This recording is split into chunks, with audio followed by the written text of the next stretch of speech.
Planter des arbres à l'occasion de la toute première journée internationale de la forêt, le 21 mars 2013. Ces forestiers algériens seront rejoints par beaucoup d'autres tout autour du monde, tous plantant des arbres pour mettre en évidence l'importance des forêts, à la fois pour notre environnement naturel et pour la population.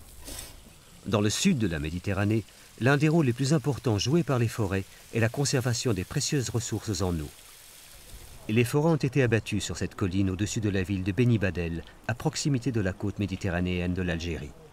Avec moins de précipitations dues au changement climatique et moins d'arbres pour capter l'eau de pluie et la restituer dans les sols, les oliveraies meurent littéralement de soif. Le rendement habituel de 200 à 300 kg par hectare est tombé aujourd'hui à moins de 20 kg par hectare.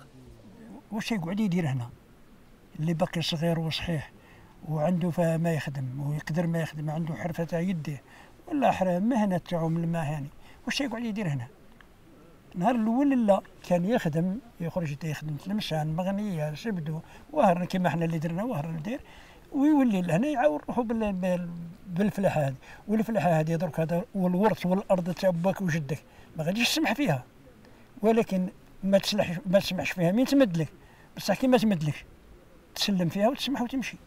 Ce village a été abandonné. C'est une histoire rencontrée trop souvent dans cette région du monde. Il y a de moins en moins de pluie. Donc, nous avons un déplacement de l'isoyète. Donc, en quelque sorte, il y a des zones qui étaient en subhumides et qui sont devenues en semi-arides. En Algérie, dans la partie ouest, le semi-aride est arrivé au bord de la Méditerranée.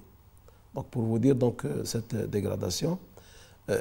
Mais pour faire face à cette situation, donc, en Algérie, le gouvernement a entrepris depuis ces dernières années beaucoup d'ouvrages hydrauliques, de mobilisation de roues. Dans certains endroits, la dégradation des forêts ainsi que la pénurie d'eau sont déjà profondément visibles, comme dans la ville de Djelfa en Algérie. La ville de Djelfa se situe à la frontière entre la forêt de Senalba et le désert du Sahara. Mais la croissance démographique et le surpâturage, combinés avec les effets du changement climatique, menacent aujourd'hui l'existence de cette vaste forêt. La disparition de la forêt entraîne donc une disparition du couvert végétal qui lui-même est important pour les populations concernant le pâturage, concernant les réserves d'eau et les nappes phréatiques.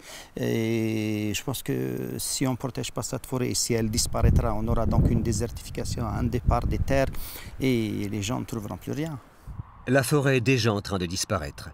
Le berger Abbassi Djinali possède 60 têtes de moutons, mais il ne peut pas trouver suffisamment de pâturage pour les nourrir.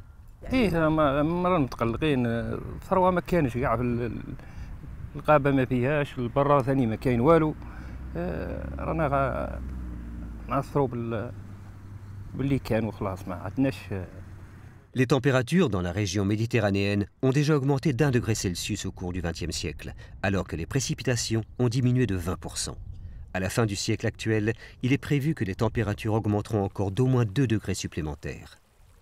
Comme il est également prévu que la population actuelle vivant dans la Méditerranée augmentera de 500 à 625 millions de personnes d'ici 2050. Le résultat de ces dynamiques se traduira forcément par une concurrence de plus en plus forte pour l'approvisionnement en ressources déjà rares comme la nourriture et l'eau.